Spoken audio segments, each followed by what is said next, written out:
Welcome back to the Michigan Business Beat, brought to you on the Michigan Business Network. Chris Holman here, coming to you from our studios in the Capital Region International Airport. And we're going to spend some time right now with Todd McCracken, President and CEO of NSBA, which is the National Small Business Association, the oldest small business association in the United States.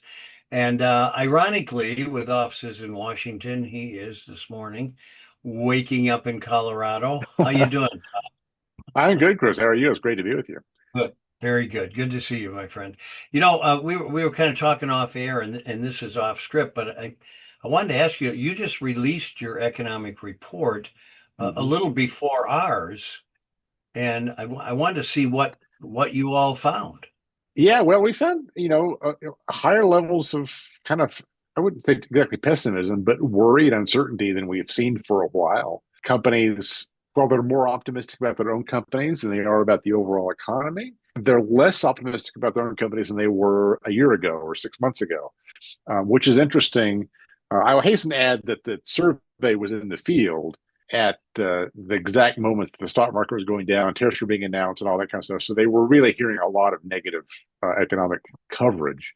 So that could have affected some of those results. But still, we're looking around at other folks who have surveys out before and after that that are seeing kind of similar things. So we're thinking there may be something to it. Well, I think if and ours is Michigan only, but I think if you laid the two side by side, you'd see hmm pretty Yeah. similar stuff.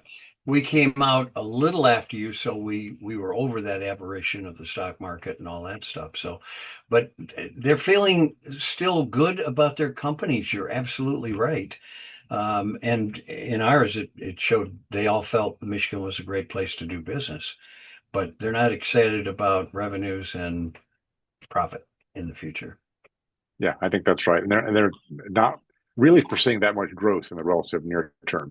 And I think a Right. lot of that is because of uncertainty, right? Because that's, we all know that if you feel uncertain about where things are going, you kind of hold off on things for a bit, right? And that becomes a self-fulfilling prophecy. Yeah. Um, so Yeah.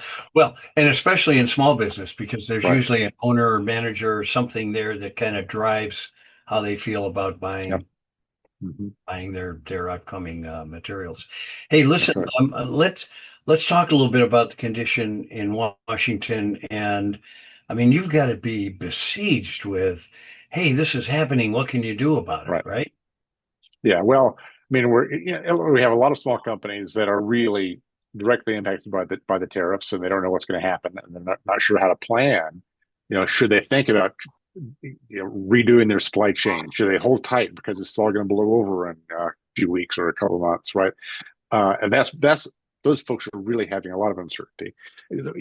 But because of that, I mean, small companies face unique challenges when they're importing stuff, right? Or in that supply chain, because they can't go build a new factory. They can't just decide, oh, we're going to onshore. So we've been calling for small companies to be exempt from the whole tariff regime, at least for the time being, until things settle and we see where the ground's going to be. Well, it's interesting because we've never had the word tariff come up on any of our surveys in 16 years, so that's 32 separate Right. ones. But it was number 6 or 7 this Yeah. time. Yeah. And so it is affecting folks. Yeah, but I will say, we had some big victories. The tax bill, the reconciliation bill that passed just before the Fourth of July break. We got all of our tax priorities in that. I mean, think what you will about the whole bill, but it really did take care of small companies. Our highest priorities for what we need to see were taken care of in that, and that was going to put all kinds of additional uncertainty into the economy, right? Because small companies were uniquely we're facing Yeah. huge tax increases at the end of this year. And it wasn't clear if they're extended, which ones are extended, how long they'd be extended for. And now we have significant tax relief that's been made permanent across the board. Virtually all of our priorities are in that. So that ought to help, I think. That helped quite a bit. Well, it certainly did. And congratulations on that because it's not easy getting anything through. Yeah. Um, to get small business represented is really a good job. You're coming back here in October, Bud, for the annual Todd McCracken Gala Day to I'm speak to. looking forward to it. Well, I am too. What do you think in just and there's a little crystal ball in this. What do you Yeah. think? you're going to be talking about? What are you going to bring to us? Uh, I think when I was there last time, we were talking a lot about this Corporate Transparency Act, right? And that kind of got fallen off the radar because it got taken care of by an executive order from the president saying domestic companies don't have to do this reporting. But again, that's just an executive order. So that means this president could change it tomorrow. The next president could change it when they get into office. So we're really working hard to get that executive order codified into law to protect small companies, because this whole thing could just come back again overnight.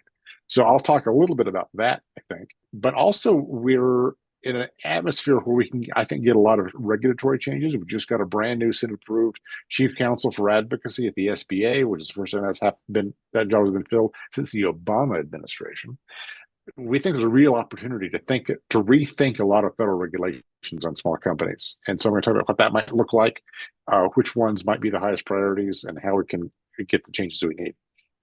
Well, listen, you've always been an opportunity guy, and we appreciate you jumping on those. Todd McCracken, who is the president and CEO of the National Small Business Association. Thanks for being with us, bud. It's always good to see you. Sure thing. Thanks for having me. See you soon. You've been watching the Michigan Business Beat on the Michigan Business Network. I'm Chris Holman. We'll be back with more.